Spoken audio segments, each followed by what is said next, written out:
And you know the pearly gates in heaven? Yeah. It's now going to be called the gorilla position.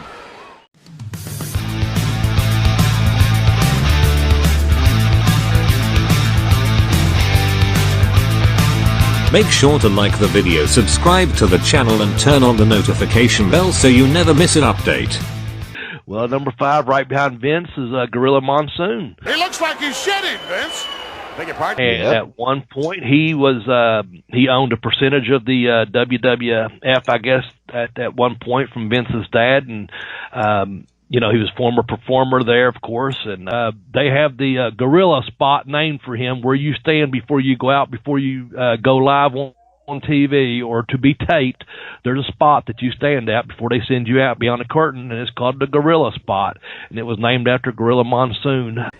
Well, he was like the, you know, make sure everything was working out, everything was right, and, you know, and of course he had that big personality, and, you know, big man, he'd come in and tell you something, and, you know, okay, you know, we'll do it, you know, and he had that big voice, and when he get mad, you know, he get pissed off of something, and man, that big voice of his, you know, and oh yeah, you wanted to do the things that Gino told you to do. You did it the way he wanted it. He had a lot of good partners over the years, but, you know, I don't have any real good personal stories other than I met him a couple times in person. And when I went to a backstage area a couple times, of course, I did a couple jobs back in the day, early on in like 91, I think it was.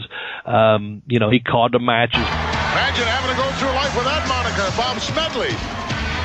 Always in the back, very nice, very polite man, very professional, very courteous. I remember one time, you know, I wasn't even a really big guy, maybe 220 compared to guys at that time in WWF. But, you know, he goes, "Hey, big man, how you doing?" You know, I want you to get your ass out of this building right now. I don't have a lot of stories to share about him, except for, you know, we've heard them over and over and over on the USA Network and worldwide, I guess. On every station they eventually was on. Gorilla Monsoon, great announcer. Yep, I'm gonna add to that just real briefly. Yeah. Gorilla, the thing I liked best about him, and he's probably the guy that pushed me to like heels better than faces, because his ability to explain away, excuse away, and accept heroes breaking the rules after just having castigated the villains for doing so was so expert, it actually went too far for me.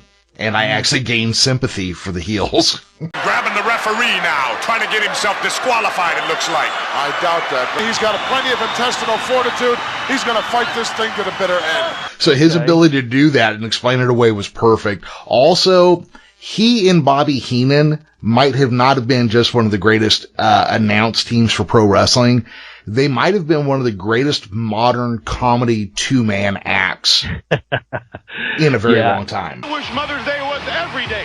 Last year, my mom got me a red Mercedes. What do you mean, got you? Barry Horowitz out of the Terry Garvin School of Self-Defense. Someone's been messing with my phone here now. Unbelievable. This is the cheapest phone I've ever seen in my life. May have to come back to Gorilla Monsoon, because I think we'll eventually do a color commentary, and he had a lot of guys to work with when he done it with Ventura and some other guys, and Heenan especially. He got over, but he also got the person working with him. They knew how. He let them get over as well, is what I'm getting at, I guess. So we may have to come back. Gorilla's name may come up again.